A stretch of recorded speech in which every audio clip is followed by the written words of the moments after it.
Makikita ang bata na yan na nakatayo sa gilid ng kalsada sa barangay 215 sa Maynila. Maya-maya lamang bigla siyang tumawid. Sakto na mga may paparating na itim na van at nasagasaan ng bata. Ang iba pang detalye ng balitang yan, ihahatid namin maya-maya lang. Naglabas ng mga video ang Armed Forces of the Philippines na nagpapakita po ng pagkuyog, pagbabanta at paninira ng ilang taga-China Coast Guard sa mga bangka ng Pilipinas sa Ayungin Shoal nito pong Lunes. Kasunod ng insidente, iginiit naman ng isang eksperto na wala pa ring basihan para pairalin ang Mutual Defense Treaty sa pagitan ng Pilipinas at Amerika. Balitang hatid ni Joseph Morong at Chino Gaston. Napapaligiran ng mga sasakyang pandagat ng China Coast Guard ang mga taga-Philippine Navy. Bukod sa pagbangga, ilang beses dinikitan ang sinasakyan nila. Sa mga bagong video na in-upload ng Armed Forces of the Philippines, kita ang dikit-dikit ng mga bangka ng China Coast Guard at Philippine Navy. Rinig din ang sirena mula sa CCG na ayon sa AFP ay para mahirapan ang komunikasyon at palalain ang gulo at tensyon. Tinalian din ng CCG ang ilang rigid hull inflatable boats ng Pilipinas. Nagkahilahan pa ng tali at nang makuha ito ng isang tauhan ng Pilipinas, pinalo ng isang tauhan ng CCG ang barko ng Pilipinas. Maya-maya pa, may sinungkit siyang bag mula sa barko ng Pilipinas. Sa isa pang video, tila nagbanta ang isang CCG gamit ang hawak niyang palakol. At kahit nasa gilid na ng BRP Sierra Madre ang inflatable boats ng Pilipinas, kinukuyog pa rin ang mga ito ng China Coast Guard. Ilang tauhan pa ng China ang nanakot at nanutok ng mga patalim at pamalo. Ang isa, tinusok pa ang isang rubber boat ng Pilipinas. Nagbabatuhan na, Maya-maya lang, nagbatuhan pa ang dalawang panig. Nang ma-abort ang Rory mission para pasukin ang Ayungin Shoal, isa sa sumaklolo ang BRP Bagakay ng Philippine Coast Guard. 6:41 ng umaga nang malaman na aborted ang misyon dahil sa bigong pagpasok sa Ayungin. Agad pinuntahan ng Bagakay ang Patrol Coastal Craft o PCC na nasiraan ng makina. Pero habang nire-recover ang sirang bangka, pinalibutan ang Bagakay ng China Coast Guard, Chinese fishing militia vessels at maging ng helicopter, batay sa videong ibinigay ng aming source. Dakong alas 8 ng umaga nang magtapat sa Bullig Reef ang BRP Cabra ng Pilipinas at 3 Hubei-class missile boats ng Chinese Navy. Ayon sa PCG, nagsagawa rin daw ito ng dangerous maneuvers laban sa kanilang barko. Sa mga oras na ito, nakatanggap naman ng radio challenge ang BRP Bagakay na sira ang 2 rigid-hulled inflatable boat na nagtangkang makapasok sa Ayungin Shoal. Butas-butas ito na tila pinagsasaksak ng datna ng PCG at hindi pa malinaw kung paano sila nakabalik sa Raja Sulaiman Reef. Wasak din ang mga bintana, ang navigation equipment, pati makina ng mga ito. Mag-alas 10 ng umaga naman nang magradyo ang China Coast Guard sa BRP Cabra para ipaalam na may mga nasugatang Pilipino na dinala sa BRP Sierra Madre.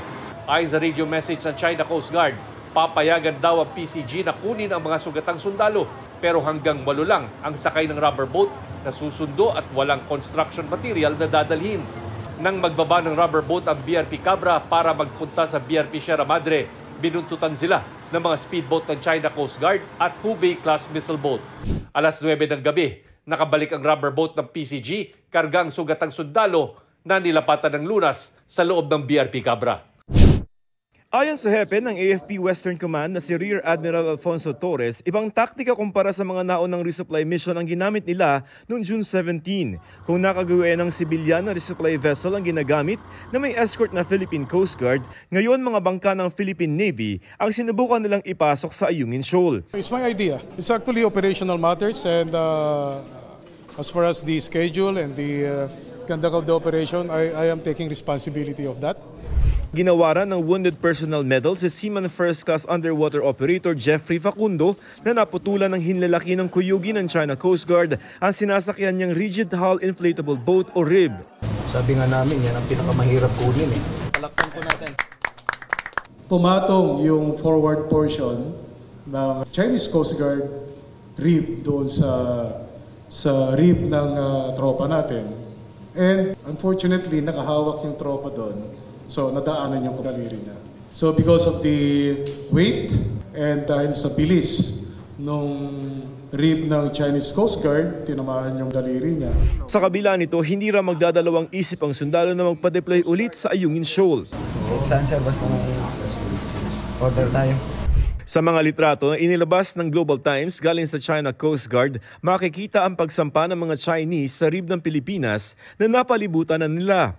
Nasa loob ito ng Exclusive Economic Zone ng Pilipinas pero ang iginigiit ng China, kailangan daw nila mag-inspeksyon dahil nasa teritoryo raw nila ito. Sa kwento ng AFP, may bit-bit ang mga Chino ng mga kutsilyo at bolo at iwinasiwas ito sa mga sundalo ng Pilipinas na nakikipagtulakan sa kanila. The Chinese even threatened our personnel by pointing their knives at our personnel. Despite this, lumaban po yung ating mga sundalo, lumaban po with their bare hands, with their bare hands. Makikita niyo po, tinutulak nila yung rib ng kalaban ng Chinese Coast Guard palabas. Kinumpirma ng Armed Forces of the Philippines at AFP Western Command na ninakaw ng China ang 7 matataas na kalibreng baril na dala ng mga Pilipinong sundalo papunta sana sa BRP Sierra Madre. Hindi pa rin daw ito isinusoli ng China. Gusto ko pong tanggalin yung impression na yung mga sundalo po natin ay hinayaan nila yung mga Chinese Coast Guard na kunin lamang yung ating mga kagamitan, sirain yung ating mga boats. Hindi po natin hinayaan sila. Lumaban po tayo. Although they were numerically disadvantaged, inferior in terms of number of personnel and number of floating assets, they resisted. Ang Chinese Foreign Ministry muling iginiit na professional at restrained ang kanilang Coast Guard. Wala rin daw silang direkta mga hakbang na ginawa laban sa mga sundalo. Ang DFA naman tinawag na iligal at agresibo ang mga ginawa ng China sa misyon sa Ayungin. May mga hakbang nila ang DFA para sa dialogo at konsultasyon pero kailangan magtugma ang mga ginagawa ng China sa kanilang mga binibitawang salita. Kahit may sundalong naputulan ng hinlalaki, wala pa rin daw basehan para ma-invoke at pairalin ang Mutual Defense Treaty ng Amerika at Pilipinas ayon sa isang analyst. Wala pa doon yung mga elemento na hinahanap natin para ma-trigger yung Mutual Defense Treaty. Ito kasi accidental yung nangyari doon sa pagkakaputol doon sa daliri ng ating sundalo ay hindi pa mako-consider na act of war. Joseph Morong, Chino Gaston nagbabalita para sa GMA Integrated News. umani ng iba't ibang reaksyon ang pagbibitiw ni Vice President Sara Duterte bilang Education Secretary at Co-Vice Chairperson ng NTF-ELCAC. Narito po ang aking report. Ang aking pagbibitiw ay hindi lulan ng kahinaan, kundi dala ng tunay na malasakit para sa ating mga guro at kabataang Pilipino. Ito ang mensahe ni Vice President Sara Duterte matapos kumpirmahing nagbitiw na siya bilang Education Secretary. Ayon sa Vice, nagbigay siya ng 30-day notice para masiguro ang maayos na transition. Base sa kanyang resignation letter, irrevocable ang kanyang pagbibitiw bilang kalihim ng DepEd at co-vice chairperson ng NTF-ELCAC. Bagamat hindi ako magpapatuloy na mamamahala sa kagawaran, patuloy pa rin nating itataguyod ang kalidad ng edukasyon na nararapat para sa Pilipino. Mananatili akong isang ina na nagmamatyag at titindig para sa kapakanan ng bawat guro at bawat mag-aaral sa Pilipinas. Sa kanyang talumpati, hindi nabanggit ni VP Sara kung bakit siya nagbitiw. Hindi na rin nagbigay ng dagdag na pahayag kaugnay nito ang kanyang kampo. Ayon sa Presidential Communications Office, tinanggap na ni Pangulong Bongbong Marcos ang resignation ni VP Sara. Si ACT Teachers Party List Representative Franz Castro ikinatuwa ang pagbibitiw ng bise. Sana lang daw ay maaga niya itong ginawa para nakapaglagay ng DepEd Secretary na galing talaga sa sektor ng edukasyon at alam ang kanyang ginagawa. Sabi ni Teachers Dignity Coalition Chairperson Benjo Basas, sana hindi politiko ang susunod na kalihim. Nangihinayang naman daw si Willie Rodriguez, ang National President ng PTA Philippines. Marami na raw kasi silang nakasala na gagawin at proposals. Ilang Vice Presidente na rin ang nagbitiw noon sa gabinete, gaya ni na dating Vice President Salvador Laurel, Joseph Estrada, Gloria Macapagal Arroyo, Teofisto Gingono Jr., Jejo Marbinay at Leni Robredo. Ang pagbibitiw sa gabinete ni VP Sara panibagong yugto ng usapan kung buo pa ba ang unit team. Kamakailan lang ay sinagot ito ni VP Sara. Ang unit team was the tandem during the 2022 elections, and then tandem of Bongbong Sara during the 2022 elections, and then humanang elections ni Daog Nami. Noong nakaraang taon, unang napansin ang namumuong iringan sa pagitan ni VP Sara at House Speaker Martin Romualdez. Pagkatapos ma-demote ang kanyang malapit na kaalyado na si Pampanga Representative Gloria Macapagal Arroyo, nagbitiw si VP Sara bilang miyembro ng Partidong Lakas CMD noong May 2023. Pagkatapos niyan, umugong ang issue tungkol sa tinawag ni VP Sara na tambaluslos, katagang Bisaya para batikusin ang karakter ng isang tao. Tambaluslos ka? No comment. No comment sa tambaluslos. Hindi pinangalanan ni VP Sara kung sino ito. Pero nang hindi niya banggitin sa isang talumpati ang middle name ni Pangulong Marcos na Romualdez, naging usap-usapan kung ang House Speaker ang kanyang tinutukoy. Pagsapit ng Setyembre, naungkat na sa Kongreso ang budget ng Office of the Vice President. Partikular ang paggamit nito ng 125 million pesos na confidential funds sa loob ng 11 araw, kahit na wala namang alokasyon para rito ang OVP. Ang hinihingi namang 500 million pesos na panibagong confidential funds ng OVP kasama sa mga tinanggiang ibigay ng Kamara. Sino man ang kumukontra sa confidential funds ay kumukontra sa kapayapaan, kalaban ng bayan. Pagsapit ng Enero ngayong taon, naging kontrobersyal ang mga naging pahayag ng ama ni VP Sara na si dating Pangulong Rodrigo Duterte laban kay Pangulong Marcos. Si Bongbong Marcos bangag noon. Ngayong presidente na, bangag natin ang presidente. Matapos lang yun. Okay na tayo. Don't even dignify. Ang aligasyong yan, tinawanan lang noon ni Pangulong Marcos. I think it's the fentanyl. Fentanyl is the strongest painkiller that you can buy. It is highly addictive and it has a very serious side effects. Pero di raw nito na bago ang ugnay ng Pangulo at ni VP Sara. Nagpapasalamat din ako kay Apo BBM sa kanyang paggalang sa aking mga paninindigan. May respeto ako sa mga pananaw at opinyon ni dating Pangulong Rodrigo Duterte, pati na ng aking mga kapatid. Ngunit katulad ng posisyon ko sa maraming mga issue, hindi kailangan na sumasang-ayon ako sa lahat ng mga ito. Pero si First Lady Liza Marcos hindi nagustuhan ang pangyayari. Budget na yan sa akin. I was always kind to her. For me, nasaktan ako because my husband will do everything to protect you. You ran together, di ba? Sama-sama tayo, babangon muli. Pupunta ka sa rally, tatawagan yung presidente mong bangag, di ba you're going to laugh? Tama ba yan? Even Lenny never did that. Bilang tao, karapatan ni unang ginang Liza Marcos na makaramdam ng sama ng loob at galit. Subalit, ang kanyang personal na damdamin ay walang kinalaman sa aking mandato bilang isang opisyal ng pamahalaan. Magiging epektibo ang resignation ni VP Sara sa July 19, 3 araw bago ang ikatlong State of the Nation address ni Pangulong Marcos. Iginagalang daw ng National Task Force to End Local Communist Armed Conflict o NTF-ELCAC ang desisyon ni Vice President Sara Duterte na mag-resign bilang co-vice chairperson nito. Ayon sa NTF-ELCAC, naging susi ang leadership at commitment ni Vice President Duterte para maisulong ang layunin nilang pangmatagalang kapayapaan at pag-unlad ng Pilipinas. Naniniwala naman si Senate President Cheese Escudero na inevitable o hindi maiiwasan ang naging resignation dahil daw yan sa pagpuna ng pamilya ni Duterte kay Pangulong Bongbong Marcos at sa First Family. Nakadagdag pa raw ang hindi pagbibigay komento ng Vice Presidente kaugnay sa ilang issue kabilang ang nangyayari sa West Philippine Sea. Sa kabila niyan, may karapatan naman daw ang Vice Presidente na magkaroon ng pagkakaiba sa Presidente. Para naman kay Gabriela Party List Representative Arlene Brosas, isang political move ang resignation ng Vice Presidente bilang kalihim ng DepEd na anyay paghahanda para sa 2025 elections. Isang batang 10 taong gulang ang nalunod sa ilog sa Lipa, Batangas, habang sa Pangasinan naman may mga naaresto dahil sa pagbebenta at pagsasangla ng peking titulo ng lupa. Ang mainit na balita hatid ni Claire Lacanilaw Dungka ng GMA Regional TV 1 North Central Luzon.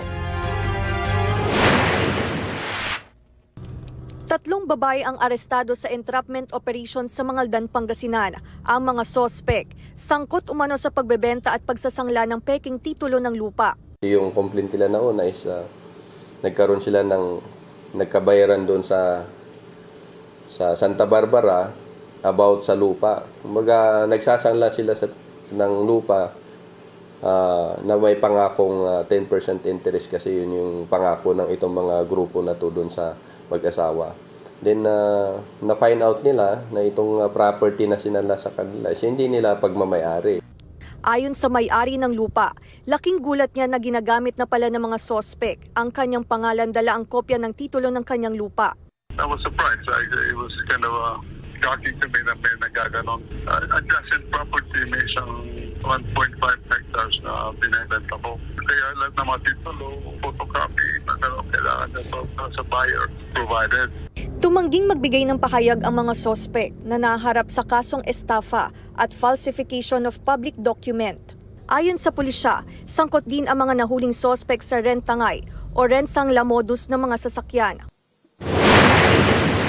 Nalunod ang isang batang lalaking 10 taong gulang sa Lipa, Batangas. Kwento ng ama ng bata, nagpaalam sa kanya ang kanyang anak na maliligo sa ilog pero hindi niya pinayagan. May inang nagsabi doon na yung nga daw, yung magtalunan yung mga bata naliligo doon, so may daw siya pagtalon. Ayon sa pulisya, posibleng nabagok ang ulo ng bata sa bato bago tuluyang nalunod. Patay rin sa pagkalunod ang magtsuhing naligo sa ilog sa Nasugbu, Batangas. Mangingisda lang daw sana sa ilog ang dalawa gamit ang lambat. Posible umanong napunta sa malalim na bahagi ng ilog ang mga biktima. Yun po kasing river na yun po yung malalim at saka meron pong agos. Wala naman pong nakakita sa pangyayari. Siguro yung bata po napunta po doon sa tubig at sinagi po ng tsuhe. Nadala po sila ng agos, nalunod na po doon. Sinisika pa ng GMA Regional TV Balitang Southern Tagalog na makuhanan ng pahayag ang pamilya ng mga biktima. Patay ang isang babaeng senior citizen matapos mabangga ng isang AUV sa Pamplona, Camarines Sur. Ayon sa anak ng biktima, patawid ng kalsada ang kanyang ina nang biglang mabangga ng AUV na mabilis umano ang takbo. Nakita ko na lang si mama nakahiga na Bibilisan na muna siyang ulam namin para may pagkain kami bago siya pumunta doon sa kabila. Ayon sa mga pulis, hindi agad napansin ng driver ang tumatawid na babae. Base sa driver, may sinusundan lang daw siyang sasakyan. Hindi na niya masyadong napansin na may tumawid sa may gilid. Sinubukan pa niyang ilagan pero hindi na po nakaya. Kaya inabot pa rin yung victim po, sir. Bumangga pa ang AUV at nahulog sa gilid ng kalsada. Sugatan ng driver nito habang wala namang nasaktan sa 6 na pasahero. Sa huli ay nagkaareglo na ang magkabilang panig. Mula sa GMA Regional TV 1 North Central Luzon, Claire Lacanilaw Dungka, nagbabalita para sa GMA Integrated News. Naiuwi na sa Umingan, Pangasinan ang mga labi ng isa sa 3 OFW na nasawi sa sunog sa Kuwait. Nakaburong ngayon sa kanilang tahanan ang OFW na si Jesus Oliveros Lopez. Namasukan si Lopez bilang iron worker sa Kuwait nang masunog ang gusaling kanyang tinutuluyan doon. Siya rin ang tumatayong breadwinner ng kanilang pamilya. Tumanggi muna silang magbigay ng panayam. Nauna nang sinabi ng Department of Migrant Workers at OWA na magbibigay sila ng tulong para sa naulilang pamilya ng mga biktima.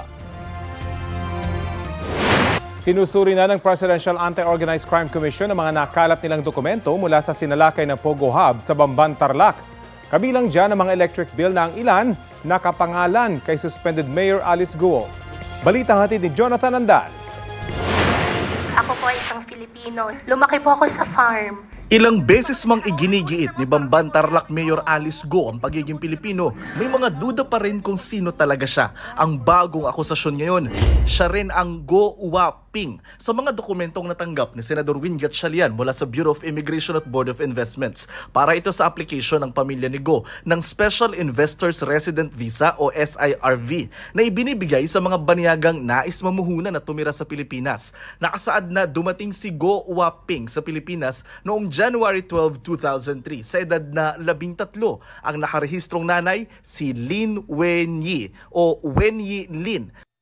Doon sa data si Wenyi Lin yung nanay at ang dependent daughter ay si Go Waping. Yung address ni Wenyi Lin doon ay the same address na nasa Valenzuela.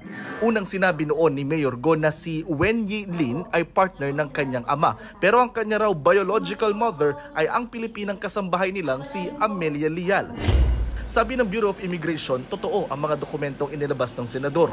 2011 daw ang huling record nila kay Go Waping. Nakansela na raw noon ang kanyang SIRV. Pinag-aaralan daw ng BI ang ilang travel records at documents patungkol kay Mayor Go. Pero maaga pa raw para sabihin si Go Waping at Mayor Go ay iisa. Ang tinitingnan po natin, hindi lang kasi yung pangalan, pati po yung other details like the photo and all the other documents that are in the records of PI as well as yung nakuha natin from the Board of Investments. Sa tanggapan naman ng Zun Yuan Technology, operator ng Pogo sa Bamban na sinalakay noong Abril, may ilang dokumentong sinusuri ng PAOK o Presidential Anti-Organized Crime Commission.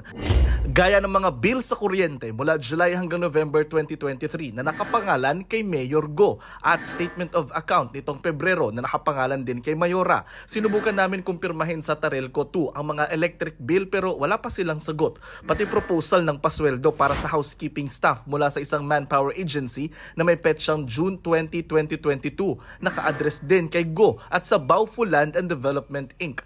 Nakipag-ugnayan kami sa Arisan Trading and Manpower Services para rito pero hindi pa sila tumutugon. Unang sinabi ni Mayor Go na bago siya tumakbong mayor noong eleksyon 2022, nag-divest o nagbenta na raw siya ng kanyang shares sa Baofu Land, kumpanyang may-ari ng lupa kung nasaan ang sinalakay na Bamban Pogo. Taliwas ito dun sa sinabi niya na nag-divest na siya even before pa siya ang manalo na mayor ng Banbantarlac.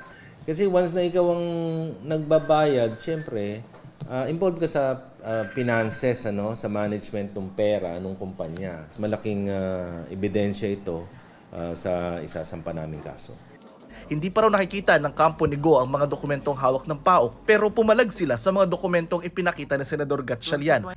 Filipino citizen, she is a holder of a Philippine passport and she is a registrant of with a birth certificate.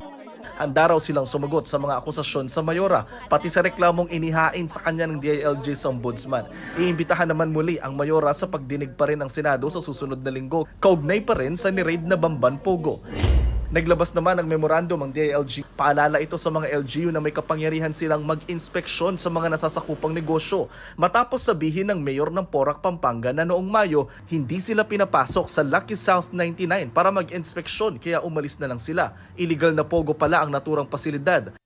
Tignan nila even to the barangay level.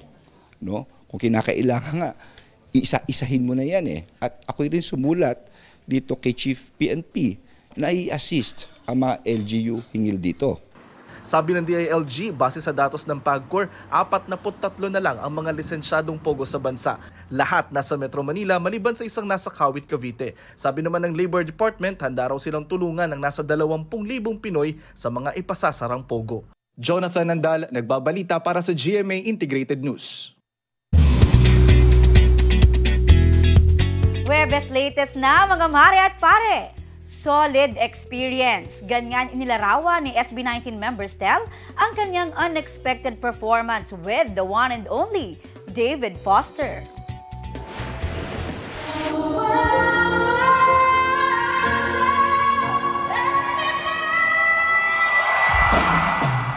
Kwento ni Stel sa kanyang post, magsa-soundcheck lang sana siya para sa portion niya sa concert.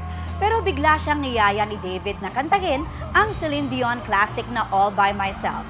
Pag-amin ni Stel, kinabahan siya na parang nasa auditions.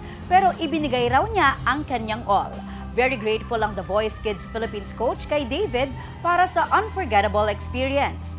Trending yan with almost 900,000 views.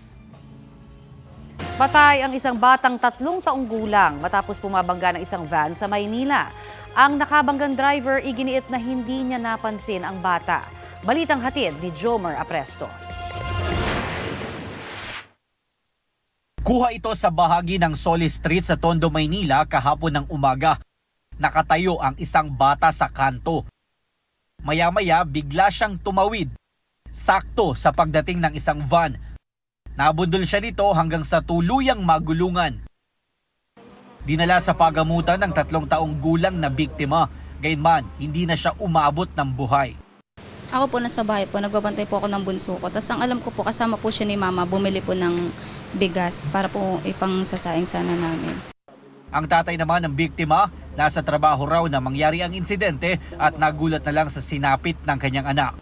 Nung nakita ko po yung anak ko, puro ulo yung tama.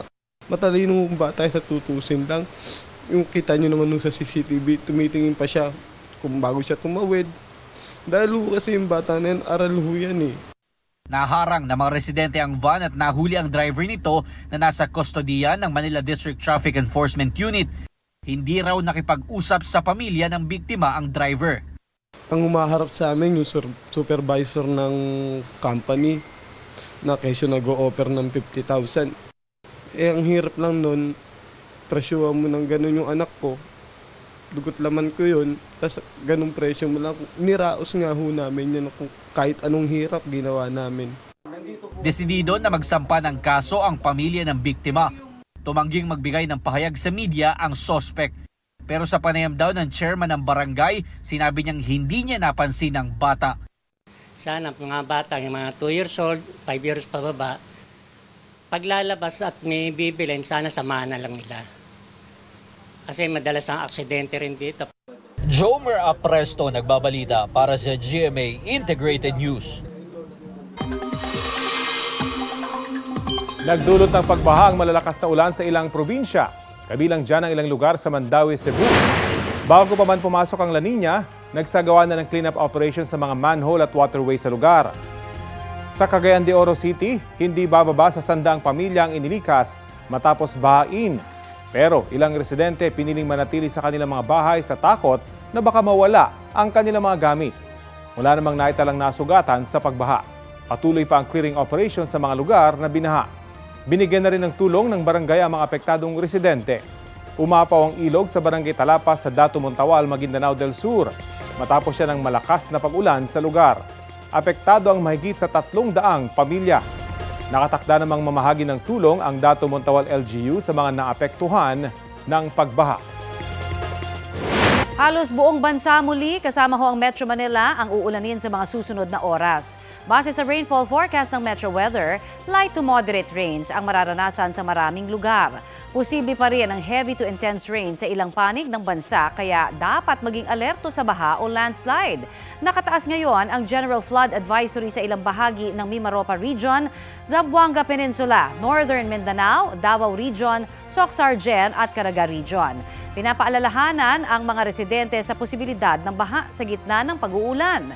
Ayon sa Pag-asa, ulan na dulot ng hanging habagat at mga local thunderstorm ang mararanasan sa bansa. 5P champions na ang Arellano University Chiefs Squad matapos pumanalo sa NCAA Season 99 Cheerleading Competition. Ang all-out performances ng 10 universidad at kolehiyo na naglaban-laban sa balitang hatid ni JP Soriano. Pasiklaban sa malabuwis buhay na routines ang 10-member schools para sa NCAA Season 99 Cheerleading Competition dito sa PhilOil Eco Oil Center, San Juan City. Unang sumabak sa floor ang Mapua Chirping Cardinals. Iba't ibang level of difficulty sa cheer stunts naman ang ipinakita ng defending champion na AU Chief Squads ng Arellano University.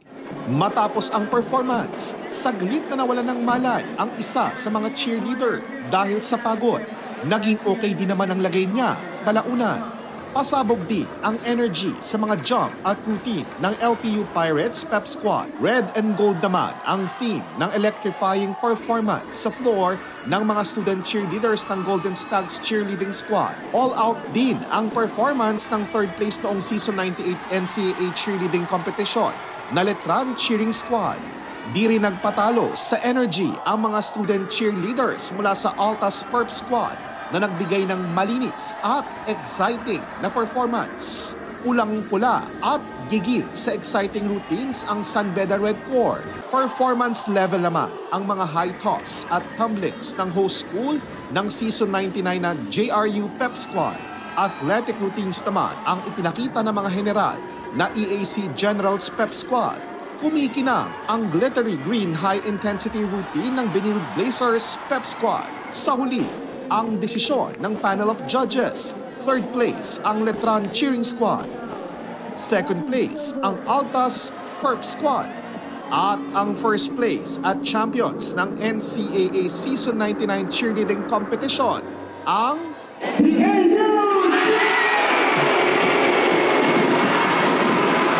Pinapasalamatan ko siyempre first si Lord, then second to Arellano Community, then yung mga batang ito. Napakahusay nila! Present ang management committee ng 10-member schools ng NCAA Season 99, mga opisyal ng Philippine Cheer Union at GMA Network. Kailangan natin mapunood ang ating mga cheerleaders. Buong taon sila nag-provide ng motivation, they lifted our spirits all throughout the season. Now it's their turn to shine. Mapapanood ang delayed telecast ng NCAA Season 99 Cheerleading Competition sa June 23, Linggo, 10:30 ng umaga sa GTV. JP Soriano, nagbabalita para sa GMA Integrated News.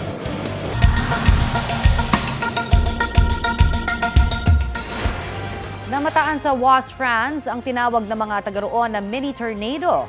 Kung titignan nga naman, hindi kalakihan ang buhawing yan. Pero ayon po sa mga otoridad, aabot sa 34 na mga bahay ang napinsala. Maswerteng walang nasaktan sa pananalasa ng buhawi. Patay ang isang trabahador matapos tamaan ng gumuhong bahagi ng ginagawang tulay sa Davao City.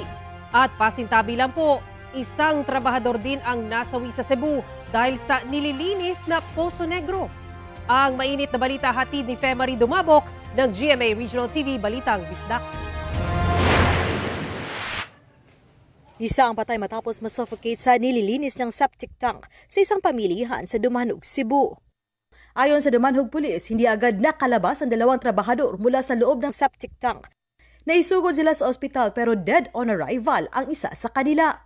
Train po sila, ni-undergo sila na seminar, then trainings na before ka bababa sa septic tank is that kailangan mo siya i-ventilate, then i-vacuum para ang mga chemicals is lumabas. So, anong nangyari, sir, ikatatlong septic tank na nila ito, sir. Then pagbaba nila, hindi nila napalo itong procedure. Nangako ang kumpanya ng dalawang biktima na sasagutin ang pagpapalibing sa namatay at pagpapagamot sa naospital. Isa ang patay matapos gumuho ang bahagi ng ginagawang tulay sa Davao City. Sa inisyal na investigasyon, biglang nabali at gumuho ang braces ng tulay.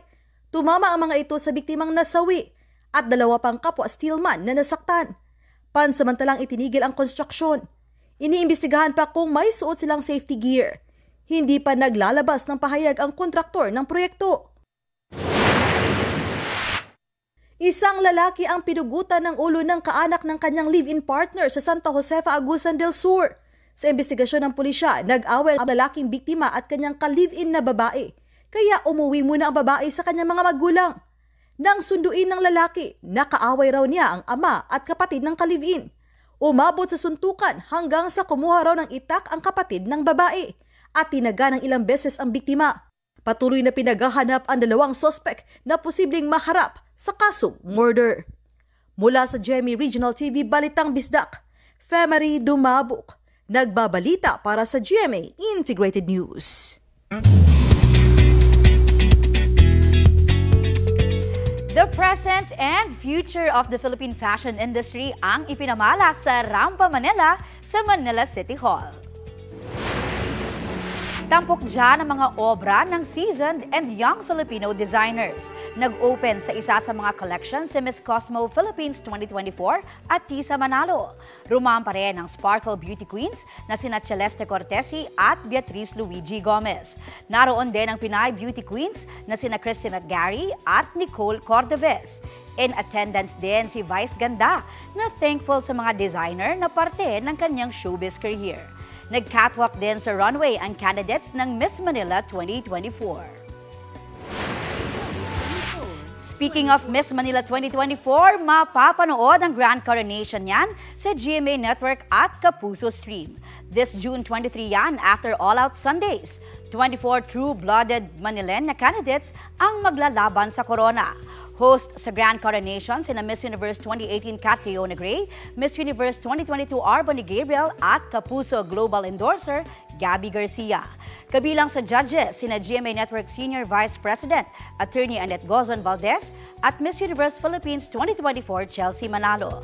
Ready to bring stellar performances naman ang Sparkle Stars na sina Thea Ashley, Jeremy G at David Young. Kuha ang video na yan sa loob ng isang shopping center sa Lawag, Ilocos Norte. Nagkukumpulan sa estante ang ilang shoppers. Ilang sandali pa, bumulong ang matandang babae sa lalaking naka-orange. Kasunod nito, lumapit po ang lalaki sa estante ng mga sapatos. Hindi kita sa video pero dyan na niya napala kinuha ang cellphone at wallet ng isa sa mga empleyado roon. Ipinost ang CCTV video online at nakilala ang suspect na menor de edad pala. Sa tulong po ng pulisya, naibalik ang mga nawalang gamit. Depensa ng suspect, binalik niyang isauli o ibinalak niyang isauli ang cellphone at wallet pero pinangunahan siya ng takot. Ito na ang mabibilis na balita.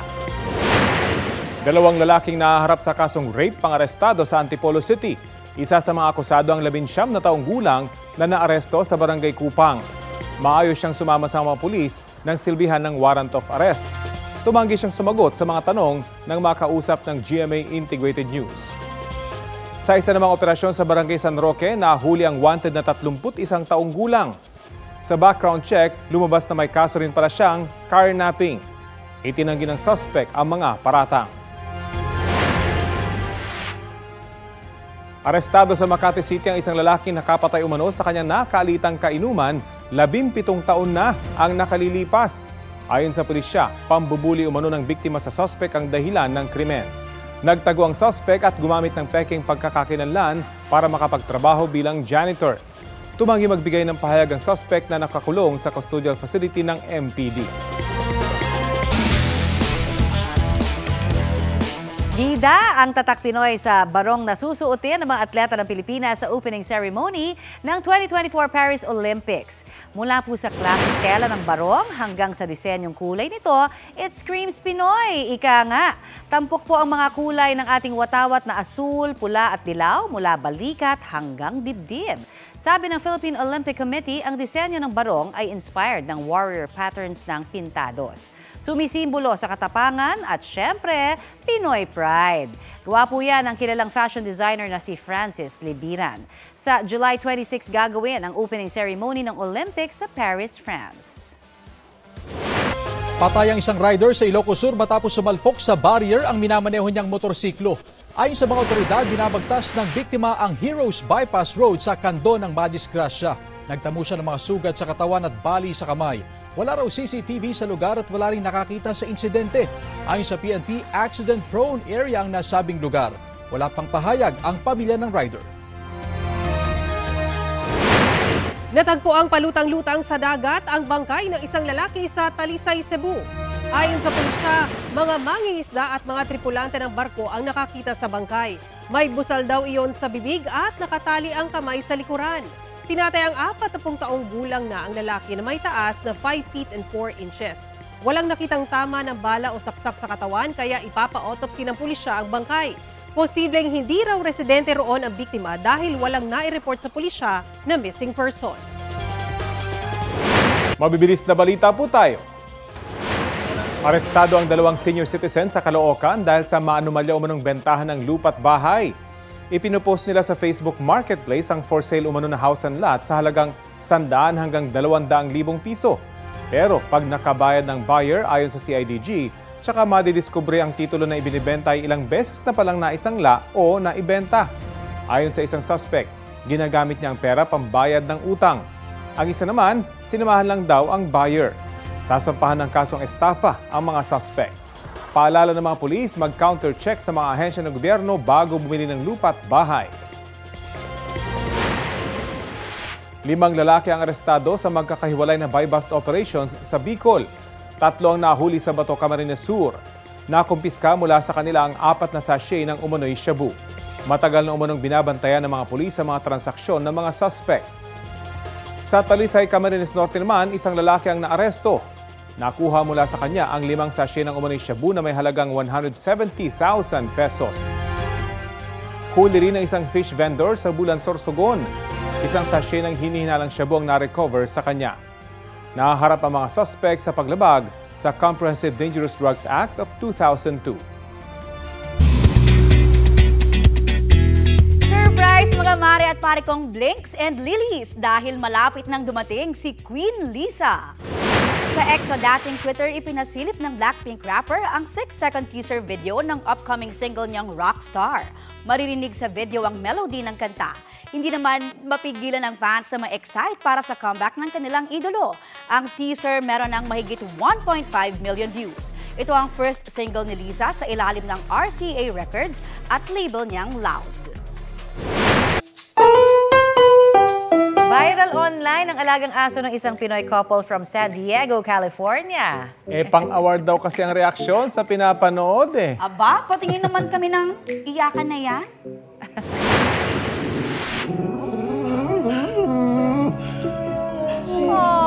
Naku, sadness level 99 ang emotion ng asong si Louie Lemon. Paano ba naman dramatic ang feel sa pinanonood na K-series? Dog in the USA, pero K-drama fan at heart. Kwento ng Pinoy for parents na sina Precious at Jonathan Cubillo, mahilig makijoin si Louie Lemon tuwing watch and chill time. Louie Lemon, valid ang iyong nararamdaman. Gets kita, relate nga ang netizens sa'yo. Ikaw ay... Trending! At ito po ang Balitang Halid. Bahagi kami ng mas malaking misyon. Ako po si Connie Season. Rafi Tima po. Kasama niyo rin po ako, Aubrey Carampel. Para sa mas malawak na paglilingkod sa bayan. Mula sa GMA Integrated News, ang News Authority ng Filipino.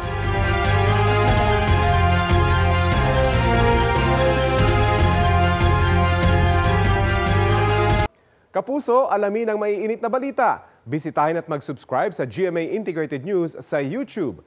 Sa mga kapuso abroad, samahan nyo kami sa GMA Pinoy TV at sa www.gmanews.tv.